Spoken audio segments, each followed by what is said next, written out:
ठीक है, चैप्टर का नंबर आप लिख लेना, नाम आपके सामने लिख दिया है, डेप्रीसिएशन। ठीक है, अब ये चैप्टर है किस बारे में? ये चैप्टर हमारी फिक्स्ड एसेट्स के बारे में है और उनकी वैल्यू की गिरावट के बारे में है, फॉल इन वैल्यू। ठीक है, जरा मैं आपको ये कंसेप्ट पहले ब्रीफ कर देता हूं, क्योंकि जब क्लास 11th के स्टूडेंट्स होते हैं तो वो क्लास 11th एक गोल्डन चांस होता है जब हम कंसेप्ट को बहुत अच्छे से पढ़ पाते हैं। उसके बाद तो सिर्फ जल्दी जल्दी करो, जल्दी जल्दी करो, क्वेश्चन सॉल्व करने हैं। ठीक है, तो क्लास 11th के अंदर डेप्रीसिएशन पढ़ने से पहले आप उसका सार समझेंगे। ठीक है, हम कोई भी एक्सपेंडिचर करते हैं, एक्सपेंडिचर मतलब खर्चा, किसी भी तरीके का पैसा खर्च करते हैं, उसकी दो कैटेगरीज बन जाती हैं। एक होता है हमारा रिवेन्यू एक्सपेंडिचर और एक होता है हमारा कैपिटल एक्सपेंडिचर। रिवेन्यू एक्सपेंडिचर वो खर्चे होते हैं जिनके बेनिफिट्स इस ईयर के अंदर खत्म हो जाएंगे, मतलब हम उनके बेनिफिट्स को कंज्यूम कर चुके होंगे जैसे ही साल एंड होगा, या फिर 2-4 महीने फालतू भी हो सकते हैं, बट उनके शॉर्ट टर्म बेनिफिट्स होते हैं। वो एक फाइनेंशियल, जितने टाइम का पैसा दिया है उतने टाइम के लिए वो बेनिफिट्स मिलते हैं, उसके आगे वो बेनिफिट्स खत्म हो जाते हैं। लाइक किसी एम्प्लॉय को सैलरी देना, स्टेशनरी का सामान मंगाना और उसे यूज कर लेना, बिजली का बिल, पानी का बिल, वेजेस, गुड्स खरीदना। और दूसरे होते कैपिटल एक्सपेंडिचर।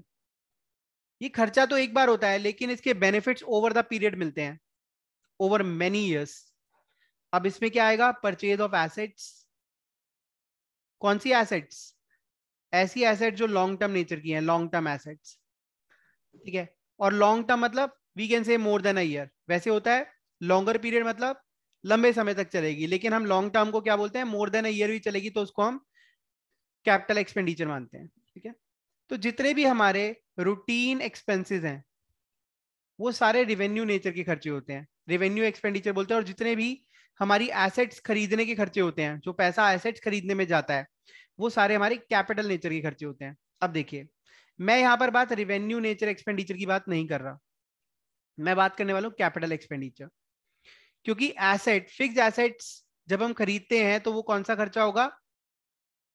वो होगा कैपिटल एक्सपेंडिचर, राइट। अब आपने एक फिक्स्ड एसेट खरीदी, लेट से एक गाड़ी खरीदी, वो गाड़ी है 20 लाख रुपए की, जिसकी लाइफ दिल्ली सरकार के हिसाब से 10 ईयर्स, हम दिल्ली में है तो दिल्ली के नॉर्म्स की बात करेंगे। 20 लाख की गाड़ी खरीदी, लाइफ है 10 ईयर्स। तो जब आपने गाड़ी खरीदी तो आपने क्या जर्नल एंट्री पास करी? Car account debit, debit to bank, car account debit to bank account, कितना? 20 लाख, राइट। और ये गाड़ी जो है आपकी बैलेंस शीट में चली गई, ये नॉर्मल खर्चों में नहीं आई, कहां चली गई? एसेट्स में। अब क्या हुआ? ये गाड़ी आपने खरीदी थी, लेके रखी, इसको यूटिलाइज करा। अब जब आपने इसको यूटिलाइज करा तो आपने इस गाड़ी के बेनिफिट्स उठाए, उठाए, आपने इसके बेनिफिट कंज्यूम करे। तो ये जो 20 लाख रुपए आपने खर्च करे हैं, ये कितने साल तक बेनिफिट्स उठाने के लिए खर्च करे हैं? 10 साल तक। तो ये जो कैपिटल एक्सपेंडिचर आपने करा है, इसको हम 10 सालों में डिवाइड कर देते हैं, तो कितना खर्चा आ गया? 2-2 लाख। डिवाइड क्यों करा? डिवाइड इसलिए करा कि इस 20 लाख रुपए के खर्चे एसेट्स में से आप हर साल 2-2 लाख रुपए की एसेट्स के बेनिफिट्स उठाते जा रहे हैं और एसेट की वैल्यू फॉल होती जा रही है। 10 साल के अंदर ये एसेट हमारी क्या हो जाएगी? जीरो हो चुकी होगी, या फिर ये कबाड़ हो चुकी होगी और कबाड़ी को बेच दी जाएगी। ठीक है, तो ये जो फॉल इन वैल्यू है इसी को हम बोलते हैं, एसेट की वैल्यू में गिरावट आ रही है, इसी को हम बोलते हैं डेप्रीसिएशन। और इसका लॉजिक आपको क्लियर हो गया, क्योंकि हम एसेट को यूटिलाइज करते हैं ओवर द पीरियड। जितने समय तक यूटिलाइज करेंगे उतने समय के अंदर अंदर हमने इसको खर्चे में बदल देना है। ठीक है, तो ये 2 लाख रुपए जितने बेनिफिट्स आपने उठा लिए, वो 2 लाख रुपए आपके लिए क्या बन गया? Revenue expenditure. समझ आ गई बात? रिवेन्यू एक्सपेंडिचर क्या होता है? वो खर्चा जिसके बेनिफिट्स आप उठा चुके हो, जिसके बेनिफिट्स आगे मिलेंगे, वो कैपिटल एक्सपेंडिचर। तो ये 2-2 लाख रुपए खर्चे आप उठाते जा रहे हो, तो ये आपके रूटीन खर्चों में आ रहा है। ठीक है, दोबारा से बताता हूं। आपने गाड़ी किराए पे ली, जितना किराया दिया उतना खर्चे में डाल दिया, क्योंकि किराया जितने टाइम का दिया उतने टाइम यूज करी, वो खर्चे में चला गया। फिर अगले साल दोबारा किराया दिया, फिर वो खर्चे में चला गया। तीसरे साल किराया दिया, खर्चे में चला गया। लेकिन जब आपने गाड़ी खरीदी तो वो आपकी एसेट में गया, खर्चे में नहीं गया। ठीक है। आपने जैसे जैसे उसे यूज करते गए, धीरे धीरे उतना पैसा आप उसको एक्सपेंस के अंदर डालते रहे, और उसी एक्सपेंस का नाम है डेप्रीसिएशन। ठीक है। सो व्हाट इज डेप्रीसिएशन, कोई पूछेगा तो आपको कंसेप्ट बिल्कुल क्लियर होना चाहिए कि जब हम कोई भी ऐसा खर्चा करते हैं जिसके बेनिफिट आगे भी मिलेंगे, तो उसके खर्चों को हम उसके पीरियड में डिवाइड कर देते हैं। उसके खर्चे को हम उसके पीरियड में डिवाइड कर देते हैं, और वो जो खर्चा है उसी को हम रिवेन्यू, वो मतलब कैपिटल एक्सपेंडिचर रिवेन्यू एक्सपेंडिचर में कन्वर्ट हो जाता है, और उसको हम बोलते हैं डेप्रीसिएशन। ठीक है। So depreciation is fall in value of asset. Depreciation का मतलब क्या होता है? Fall in value of asset. कौन सी एसेट की बात कर रहे हैं यहां पर हम? फिक्स एसेट की। सर फिक्स एसेट भी दो तरह की होती है, तो हम यहाँ पे टैंजिबल फिक्स एसेट की बात कर रहे हैं। टैंजिबल फिक्स एसेट कौन सी होती है? Machine, furniture, AC, TV, motorcycle, car, जो फिजिकली एग्जिस्ट करती हो, तो टैंजिबल फिक्स एसेट्स जो दिखती हैं, जो फिजिकली एग्जिस्ट करती हैं। ठीक है। तो depreciation is fall in value of tangible fix asset. Why there is a fall in value of asset? Asset की वैल्यू फॉल क्यों करती है? सिंपल सी बात है, एक एसेट की अपनी एक यूजफुल लाइफ होती है। ठीक है। यूजफुल लाइफ का मतलब क्या है? अगर वो उतने टाइम तक ही यूज करी जा सकती है, उसके बाद वो स्क्रैप हो जाएगी, खराब हो जाएगी। आप कोई भी चीज उठा लो, अगर वो पुरानी पड़ी रहती है, नई चीज मार्केट से लाओ और उसको 10 साल छोड़ दो, ठीक है, 11वें साल वो पुरानी हो चुकी है, आपको उसको यूज करने का मन ही नहीं करेगा, बिकॉज उससे बेहतर चीजें, उससे अच्छी चीजें मार्केट में आ चुकी होंगी। तो एसेट्स की वैल्यू रिड्यूस होती रहती है टाइम के साथ साथ। फिक्स एसेट्स की बात कर रहा हूं। तो पहली चीज, पहला फॉल इन वैल्यू का कारण क्या है? Normal wear and tear. Normal wear और टीयर। आप जब भी किसी एसेट को यूज करते तो नॉर्मल उसमें कुछ ना कुछ हानि होती है, कुछ ना कुछ उसमें डिस्ट्रक्शन होती है। ठीक है। तो नॉर्मल वियर टीयर की वजह से एसेट की वैल्यू फॉल हो जाती है। उसके बाद एक्सीडेंटल लॉस। अगर किसी भी तरीके का एक्सीडेंट हो जाता है एसेट के साथ, तो उसकी वैल्यू फॉल हो जाती है। Third, passage of time. Passage of time, time का निकल जाना, जिसको हम इफ्लक्स ऑफ टाइम भी बोलते हैं। इफ्लक्स ऑफ टाइम, टाइम बीतता रहता है और चीजें पुरानी हो जाती हैं, वो अपनी वैल्यू लूज कर जाती है। फोर्थ, और क्या हो सकता है? ऑब्सोलीसेंस। ऑब्सोलीसेंस बड़ा ही टेक्निकल वर्ड है, लेकिन इसका बड़ा इजी मतलब है, और वो मतलब क्या है? आउटडेटेड हो जाना, आउट ऑफ ट्रेंड हो जाना, टेक्नोलॉजी से बाहर, मतलब जो टेक्नोलॉजी आज यूज होती है वो हम नहीं कर रहे। क्लियर है? तो ये कुछ कारण है जिसकी वजह से हमारी एसेट की वैल्यू रिड्यूस होती है। वैसे हम बेसिकली डेप्रीसिएशन जो लगाते हैं वो इसके बेसिस पे लगाते हैं, नॉर्मल वियर टीयर। जब भी हम कोई एसेट लेते हैं वो जिंदगी भर नहीं चलने वाली, वो एक टाइम के बाद काम करना बंद कर देगी।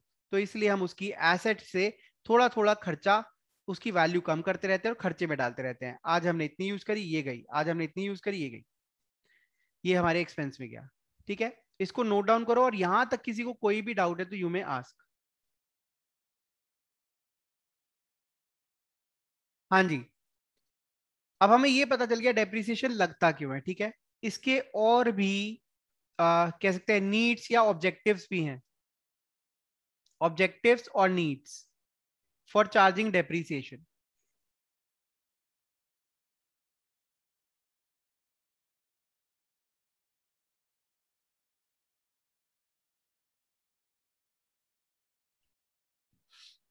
ठीक है। और वो क्या क्या है? देखिए, पहली चीज, दो लोग बिजनेस चला रहे थे, ए और बी। दोनों को प्रॉफिट होता है 10-10 लाख रुपए का। दोनों को बड़ा अच्छा लगता है। अभी तक इन्होंने डेप्रिसिएशन का कॉन्सेप्ट नहीं पढ़ा था। फिर ये आते हैं दोनों शिक्षा एट स्कॉलर्स पे और कहते हैं, शैंकी सर, हमें थोड़ा अकाउंट्स पढ़ा दो, हमें प्रॉफिट तो हो रहा है, हम थोड़ा अकाउंट्स को और अच्छे समझना चाहते हैं। तो मैं इनसे पूछता हूँ कि बेटा, आपके पास कोई मशीन वशीन है? कहते हैं हाँ मशीन है। दोनों के पास 10-10 लाख की मशीन है, ठीक है, या 20 लाख रुपीज की मशीन है दोनों के पास ईच, ठीक है। अब ए कहता है सर मेरे पास 20 लाख की मशीन है बट मैं डेप्रीसिएशन ऑप्शन कुछ नहीं लगाता। बी कहता है कि सर मुझे ये जानना है कि मेरी मशीन पे कितना डेप्रिसिएशन लगेगा, तो मैं कहता हूं अगर मशीन की लाइफ 10 ईयर्स है तो आप 2 लाख रुपए का डेप्रीसिएशन लगा दो, ठीक है। ए कहता है मैं नहीं लगाऊंगा डेप्रीसिएशन। अब हुआ क्या देखिए, नेट प्रॉफिट जो है आफ्टर डेप्रीसिएशन ए का कितना आ रहा है 10 लाख और बी का कितना आ रहा है 8 लाख। क्लियर है? अब मुझे ये बताइए जो दोनों के पास मशीन थी 20 लाख रुपए की, उसकी एक्चुअल वैल्यू कितनी है? देखी जाए तो 18 लाख हो चुकी है।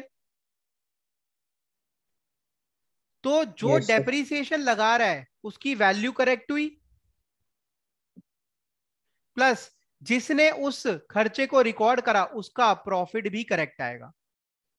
समझ आई बात? क्योंकि एसेट की वैल्यू में जो गिरावट आई है वो भी तो बिजनेस के लिए आई है ना, वो भी तो बिजनेस के लिए यूज हुई है। तो जो गिरावट है वो किसका खर्चा हुआ? बिजनेस का खर्चा हुआ।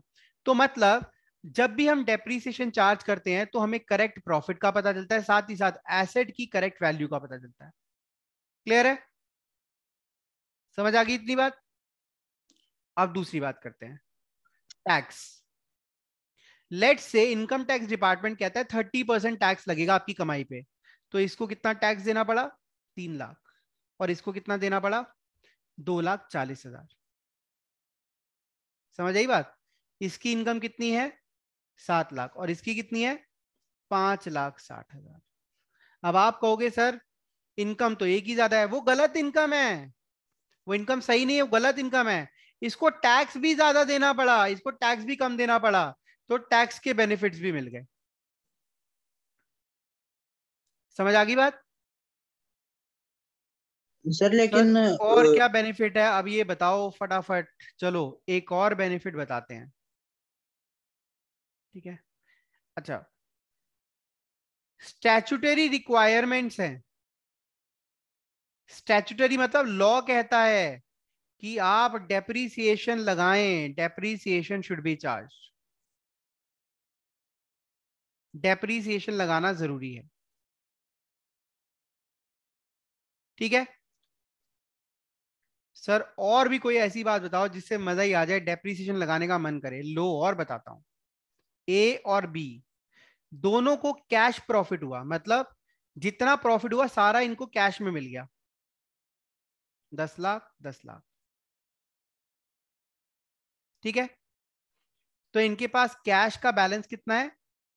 कैश प्रॉफिट है 10 लाख 10 लाख, इसको हम अलग कर देते हैं। अब दोबारा से आते हैं प्रॉफिट पे। 10 लाख प्रॉफिट ए को हुआ, 10 लाख बी को हुआ। इसने 2 लाख रुपए डेप्रीसिएशन लगाया। ऐसे समझते हैं, ये रुको, इस तरीके से समझते हैं, थोड़ा सा तरीका चेंज। ये ए की बात करते हैं, ए का प्रॉफिट और ए का कैश।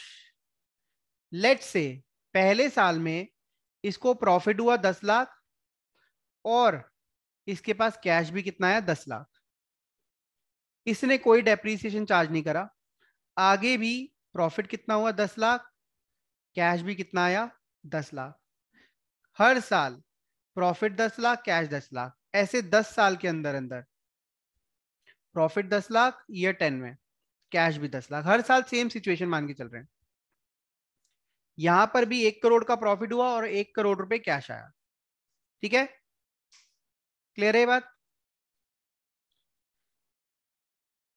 अब यहां पर देखिए, इसके एसेट, इसकी एसेट जो थी 20 लाख रुपीज की, 20 लाख रुपए की, क्या उसको रिप्लेस करना पड़ेगा, हाँ या ना? No sir. रिप्लेस करना पड़ेगा ना, 10 साल लाइफ है। 10 साल बाद तो ये एसेट खत्म हो गई, 10 साल बाद तो ये एसेट खत्म हो गई ना। जिस एसेट की लाइफ यस 10 सर साल यस। है उसकी 10 साल बाद लाइफ खत्म हो गई। Yes sir. तो उसकी रिप्लेसमेंट के यस लिए क्या सर। आपने सेविंग करी? Answer is no, extra saving. Saving नहीं, एक्स्ट्रा सेविंग। जीरो, कोई सेविंग नहीं। ठीक है, अब ध्यान से देखिए यहां पर क्या हुआ, बी ने क्या करा, बी के पास प्रॉफिट हुआ 10 लाख रुपए, इसने 2 लाख रुपए अपना प्रॉफिट कम कर दिया 8 लाख रुपए से, और इस 2 लाख रुपए कैश को अलग छोड़ दिया, क्योंकि हमारा कैश तो गिरा नहीं। ठीक है, वैसे यहां कैश को आप इग्नोर करोगे तब ज्यादा समझ आएगा। इसने क्या करा, हर साल 2 लाख रुपए अपने प्रॉफिट में से निकाल दिया, प्रॉफिट कम कर दिया, लेकिन कैश इसके पास से कहीं नहीं जा रहा। सर कैश क्यों नहीं जा रहा, क्योंकि डेप्रीसिएशन में एसेट की वैल्यू रिड्यूस हो रही है, कैश कम नहीं हो रहा।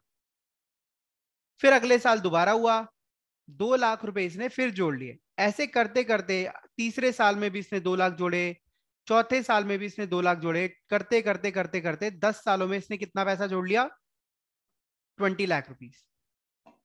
समझ आई मेरी बात। हो क्या रहा है, प्रॉफिट कम हो रहा है, प्रॉफिट को हम कम कर रहे हैं क्योंकि हम खर्चा दिखा रहे हैं 2 लाख का, लेकिन क्या वो खर्चा हमें किसी को पे करना पड़ रहा है। फॉर एग्जाम्पल, मैं दुकान से घर जा रहा हूं, दुकान से घर जा रहा हूं, मेरी जेब के अंदर 10 लाख रुपए पड़े हुए हैं। ठीक है, मेरे से घर वालों ने पूछा कि आज कितना प्रॉफिट हुआ, मैंने बोला 8 लाख। घर वालों ने मुझसे 8 लाख ले लिए और अपने खर्च पे खर्च कर दिए। ठीक है भाई, वो उन्होंने क्या पूछा, प्रॉफिट कितना है, मैंने बोला 8 लाख, उन्होंने कहा ठीक है प्रॉफिट दे रहे, तो मैंने उनको 8 लाख दिया। उन्होंने घर पे खर्च कर दिए, जहां भी घर में खर्चा करा। ठीक है, 2 लाख बच गए, किसके पास बच गए, मेरे पास। ठीक है, अगले साल फिर यही हुआ, कह रहे प्रॉफिट कितना हुआ, मैंने कहा जी 8 लाख। तो वो क्या कहते हैं, 8 लाख रुपए उन्होंने खर्च कर दिए, 2 लाख मेरे पास अभी भी बच गए। करते करते करते 10 साल में मेरे पास कितने पैसे बच गए, 20 लाख रुपीज बच गए। अब ए क्या करता था, ए घर जाता था, कहता था, हमने पूछा प्रॉफिट कितना हो, कहता 10 लाख, कह रहा दो दो दो, 10 लाख रुपए घर पे खर्च हो गए, क्या सेविंग बची, कुछ नहीं। अगेन अगले साल उसके साथ क्या हुआ जी, प्रॉफिट हुआ 10 लाख, ठीक है जी घर पे दो, एक्सपेंस हो गया 10 लाख जीरो। फिर ऐसे करते करते इसके पास रिप्लेसमेंट के लिए कोई पैसा नहीं बचा, जितनी इनकम थी, प्रॉफिट था, वो कहीं ना कहीं खर्च हो गया। लेकिन यहां पर क्या हुआ, हमारे पास हर साल 2-2 लाख रुपए बच गए, और जब हमें मशीन की जरूरत पड़ी 10 साल बाद, जब पुरानी मशीन खराब हो गई, तो हमारे पास रिप्लेसमेंट के लिए रिप्लेसमेंट के लिए पैसा आ गया, फंड्स आ गए। आप मेरी बात से एग्री करते हो। चलें आगे चलें, अगर ये कंसेप्ट समझ आ गया तो I tried my best, but कोई भी दिक्कत हो तो यू कैन कमेंट। अब हम आगे चलते हैं। तो यहाँ नीड और ऑब्जेक्टिव्स की बात हो रही थी, हालांकि मैंने सारी बातें बोल दी, बट फिर भी आपको लिखवाने जा रहा हूं। नीड और ऑब्जेक्टिव्स ऑफ चार्जिंग डेप्रीसिएशन, जो बातें आपने मुझसे अभी सुनी यही आपके कॉन्सेप्ट्स हैं, यही ज्ञान है। अब जो मैं लिखवाने जा रहा हूं वो सब बुकिश है। देखिए, depreciation is charged to know to know the actual profit और लॉस ऑफ द बिजनेस। क्योंकि एसेट की अगर वैल्यू गिर रही है तो वो एसेट एक ना एक दिन आपको खरीदनी पड़ेगी। ठीक है, तो नुकसान है आपका, आप उसको रिकॉर्ड करो, to know the actual profit of loss of business या of entity. Depreciation is charge to show the true and fair value of assets in balance sheet. ठीक है, बैलेंस शीट, या फिर बैलेंस शीट की जगह financial statements भी लिख सकते हैं।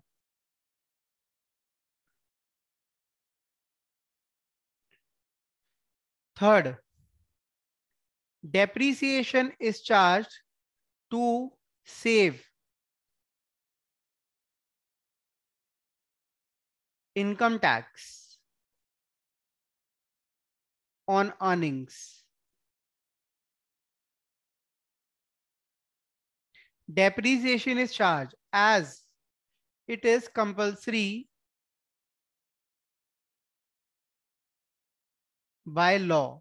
Law भी mandate compulsory करा हुआ उसने.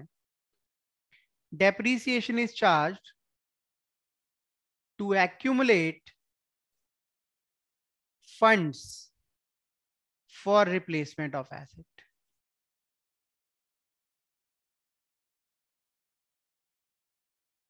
ठीक है। एक्यूमुलेट फंड्स का मतलब होता है इकट्ठा, पैसा इकट्ठा करना। पैसा इकट्ठा कर रहे हैं ताकि जब कोई एसेट पुरानी हो जाए तो हम उसे रिप्लेस कर पाए। Please note it down. हाँ जी, अब आगे चलते हैं। हाउ टू चार्ज डेप्रीसिएशन की बात करेंगे अब हम। बोले तो हम बात करने वाले हैं अकाउंटिंग ट्रीटमेंट की, प्रैक्टिकल पार्ट। अब डेप्रीसिएशन कैसे चार्ज करते हैं इसके पहले हम स्टेप्स पढ़ लेते हैं, ठीक है। जर्नल एंट्री, सबसे पहली चीज परचेज ऑफ एसेट। आज मैं आपको कंप्लीट जर्नल एंट्री सिखा दूंगा। परचेज ऑफ एसेट याद रहे, जर्नल एंट्री आपको आती है, नहीं आती तो पुरानी वीडियोस देखिए।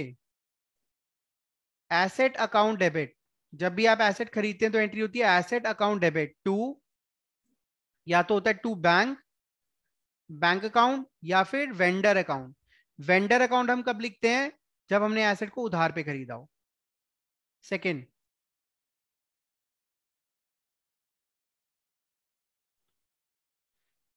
डेप्रीसिएशन एसेट पे चार्ज करा जाता है। Depreciation charge on asset.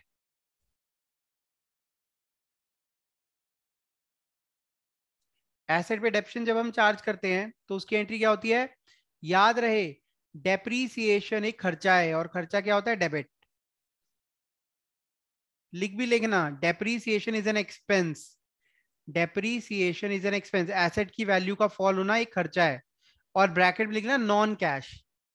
इसके लिए हम पैसा नहीं देते कोई, एसेट की वैल्यू रिड्यूस होती है। जैसे कोई खर्चा करते तो कैश रिड्यूस होता है, तो इस खर्चे से एसेट की वैल्यू रिड्यूस होती है, राइट।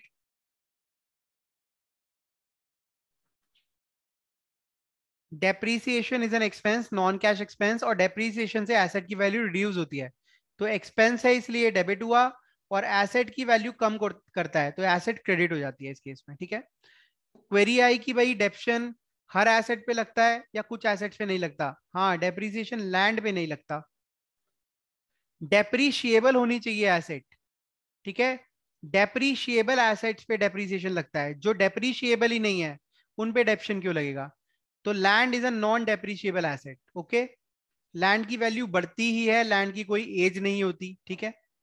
थर्ड, हाँ कुछ ऐसे लैंड है जैसे खेत हो गए, ठीक है, कोल माइंस हो गई, इन पे डेप्रीसिएशन लगता है। कोल माइंस होती हैं, कोल निकालते रहोगे उनकी वैल्यू कम होती जाती है। अब चलते हैं हम आगे।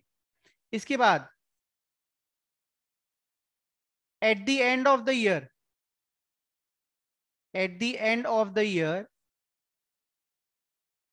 आप सबको पता है साल के एंड पे ऑल एक्सपेंसेस आर ट्रांसफर्ड, कहां ट्रांसफर कर दिए जाते हैं, profit and loss account, right. Trading और प्रॉफिट एंड लॉस अकाउंट में, लेकिन अभी मैं प्रॉफिट एंड लॉस अकाउंट ही लिख रहा हूं। तो ऐसे ही डेप्रीसिएशन भी एक खर्चा है जिसको हम प्रॉफिट एंड लॉस अकाउंट में ट्रांसफर कर देते हैं। क्लास 11th में ही आपको एक्सपर्ट बन जाना है, तो कुछ नई बातें, कुछ बड़ी क्लासेस की बातें भी मैं आपको आज सिखाने वाला हूं। जब हम खर्चा रिकॉर्ड करते हैं उसको पीएनएल में डाल देते हैं। खर्चा रिकॉर्ड करते हैं फर्स्ट एंट्री, फिर उसको प्रॉफिट एंड लॉस अकाउंट में डालते हैं सेकेंड एंट्री, तो उसको हम बोलते हैं एक्सपेंस रिटर्न ऑफ। हमने एक्सपेंस को राइट ऑफ कर दिया। अब आप कहोगे राइट ऑफ का मतलब क्या है, आपने डेप्रीसिएशन रिकॉर्ड करा 10,000, डेबिट करा, उसके बाद उसी को क्रेडिट करके प्रॉफिट एंड लॉस में ट्रांसफर कर दिया, तो उसका बैलेंस क्या हो गया, जीरो। इसी को हम बोलते हैं राइटिंग ऑफ। बैलेंस कम कर देना, खत्म कर देना, ठीक है, इसको हम बोलते हैं राइट ऑफ। तो सभी खर्चों को, सभी इनकम्स को राइट ऑफ करा जाता है, कोई खर्चा कोई इनकम का बैलेंस किसी का नहीं बचता, ठीक है। अब हम चलते हैं आगे, फोर्थ पॉइंट। मैंने आपको कहा था मैं मोस्टली अकाउंटिंग ट्रीटमेंट आज की क्लास में खत्म कर दूंगा। सबसे अच्छी बात, सेल ऑफ एसेट, समझने वाले हैं, ठीक है। सेल ऑफ एसेट, जब भी आप एसेट सेल करेंगे तो एंट्री क्या होती है, बैंक अकाउंट डेबिट, पैसा आता है,